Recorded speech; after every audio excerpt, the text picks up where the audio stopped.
Bonjour à toutes et à tous, je m'appelle Zoé et je vous parle depuis Sydney en Australie. Sur cette chaîne, je vous propose chaque semaine un point sur l'actualité australienne avec une sélection d'informations adaptées pour un public francophone. Vous y trouverez aussi des reportages courts, des présentations de lieux et des découvertes culturelles pour mieux comprendre ce pays et cette ville. Aujourd'hui, voici les principales informations de la semaine.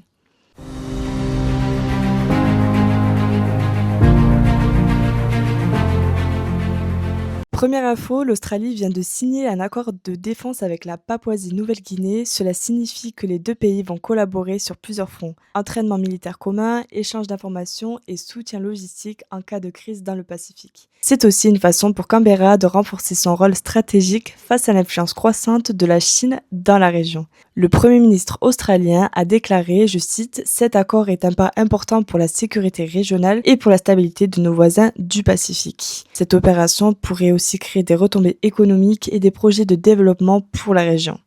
Pour la deuxième actu, à travers le pays, les gouvernements locaux travaillent sur des projets de logement et d'infrastructures. Par exemple, dans l'inner west de Sydney, 20 à 30 000 nouveaux appartements sont prévus, tandis qu'à Melbourne, des quartiers comme Footscray voient émerger de nouveaux logements abordables, mais les habitants s'inquiètent. Transports, écoles, hôpitaux et infrastructures devant suivre pour accueillir des nouveaux résidents. Les conseils municipaux prévoient des consultations publiques pour écouter la population, mais beaucoup de projets sont encore sur papier. Cette semaine, côté culture, voici quelques idées à travers le pays. À Sydney, une exposition d'art aborigène se termine ce week-end et Parramatta Lanes promet musique et street food à la fin du mois. À Melbourne, le Melbourne International Comedy Festival continue jusqu'à la mi-octobre avec des spectacles pour tous les goûts. À Cairns, dans le Queensland, des événements en plein air célèbrent la gastronomie et la musique locale. Et pour ceux qui aiment les plages et la nature, n'oubliez pas la Grande Barrière de Corail, les Blue Mountains ou les magnifiques plages de la côte Est. Petit point météo de la semaine, dans le sud à Melbourne et Adélaïde, il fera plutôt frais avec des températures autour de 18 à 23 degrés, alors que dans le nord à Cairns ou Brisbane, attendez-vous à du soleil et des températures chaudes autour de 28 à 32 degrés. Pas fait pour profiter des plages et des activités en extérieur, mais pensez à prendre chapeau et crème solaire.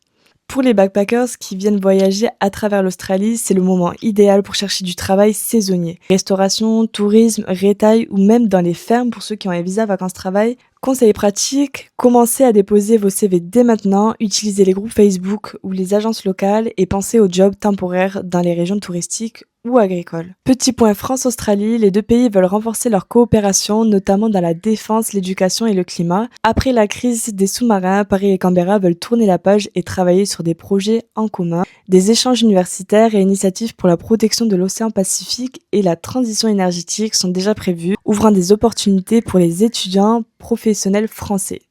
Voilà pour ce résumé de la semaine en Australie. Si cette vidéo vous a plu, abonnez-vous, laissez un commentaire et dites-moi quel type d'infos vous intéresse le plus. Politique, vie locale, culture, météo ou conseils pour backpackers.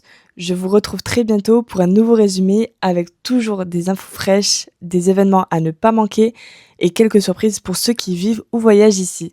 Merci d'avoir regardé et à très vite.